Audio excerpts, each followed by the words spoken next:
everybody, welcome to the video. Daellzo WoW here, and today in this video we should be looking at DESTRO lock talents for PvP.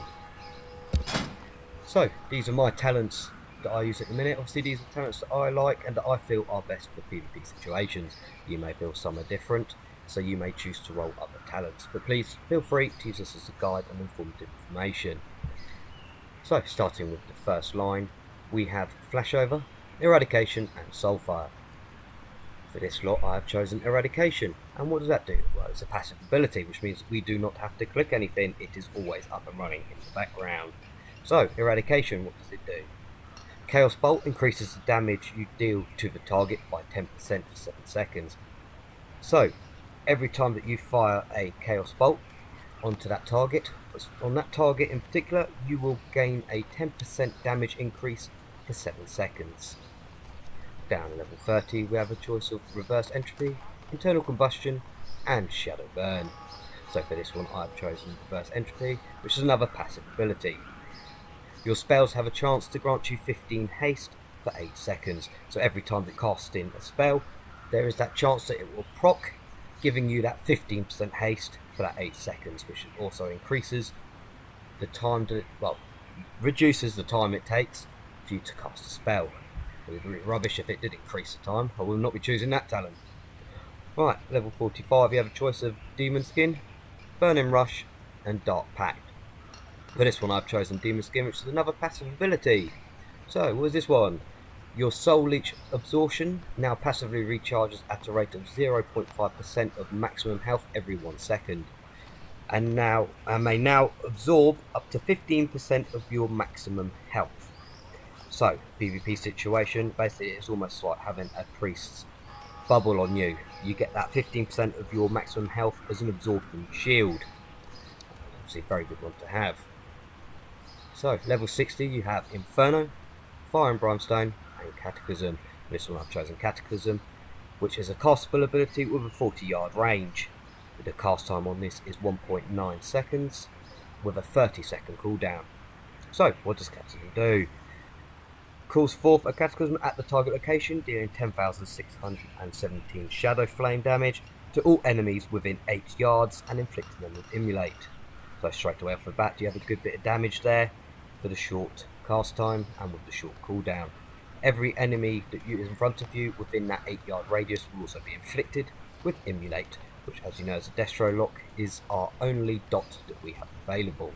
So the cast time on Immolate itself is about 1.4 seconds, so it saves you having to put that dot manually onto them. You're getting that damage and that dot straight away, especially if you've got 5 players in front of you and you whack down a Cataclysm, you've dotted every single one of them.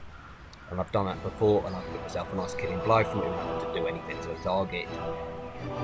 At 75 we have Dark Fury, Mortal Coil and Dynamic Circle. For the level 75 one I have chosen Mortal Coil. Mortal Coil is an instant spell ability which horrifies an enemy target into fleeing, incapacitating them for 3 seconds and healing you for 20% of your maximum health. Basically this is just a short fear. So instant fear, no cast time, and also gives you that 20% of your maximum health back. So great time to use this if you're being bursted down by a rogue who's just popped out the shadows and he's starting to bring you down quite fast on your health. As soon as you are able to do so when he hasn't stunned you, quickly whack a Mortal Coil, which puts him into a fear for 3 seconds, gives you back that 20% of your health. You can then put him into another fear yourself, let off a health stone if you need one to get your health back up, and you can start doing your opening on him and turning it back on them. Level 90 you have a choice of Roaring Blaze, Grimoire of Supremacy and Grimoire of Sacrifice. So for this one I've chosen Grimoire of Supremacy, which is a passive ability. While you have an Inferno active, every soul shard you spend increases the damage of your Chaos Bolt by 8%. So let's just say we're in a full fight, our soul shards are at full, we've already reduced down to 2, reduced 2 of them down, sorry, then straight away your next Chaos Bolt, the damage will be increased by 16%. So down to the next one, level 100. We have Soul Conduit, Channel Demon Fire and Dark Soul Instability. Dark Soul Instability is an instant cast with a 2-minute cooldown. What does this do? It infuses your soul with Unstoppable power, increasing your critical strike chance by 30% for 20 seconds. This is a great cooldown to use, giving us that critical strike of 30% for 20 seconds. It's a long duration one, it's not short, and it does give a really nice critical strike, especially when it is followed by Eradication pops at the same time. Whack this on, and a Chaos Bolt, and you can almost sometimes one-shot people. Down to the PvP talent segment. Obviously, as a human, I do not need anything to remove stuns, as I already have that as a racial ability. So, what have I chosen? On this one, I have chosen Relentless, which is a passive ability. Duration of crowd control effects reduced by 20%, does not stack with similar effects. So straight away, someone puts you into a fear, for example, then the time of the fear is straight away reduced by 20%.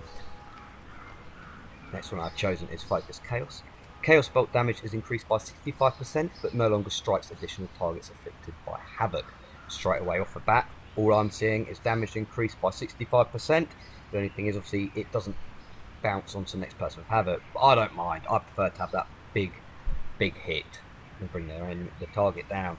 So, basically, if you are fighting two people at the same time, you have Havoc on one and a target in the other, quickly do a Chaos Bolt onto them, and the Chaos Bolt will jump between both players. But now, with this ability here, it no longer jumps, but you get that 65% additional damage. Next one down we have is Demon Armor, which is an ability. What does this one do? Basically, Demon Armor is a talent that we used to have back in the old days of WoW, the good old days.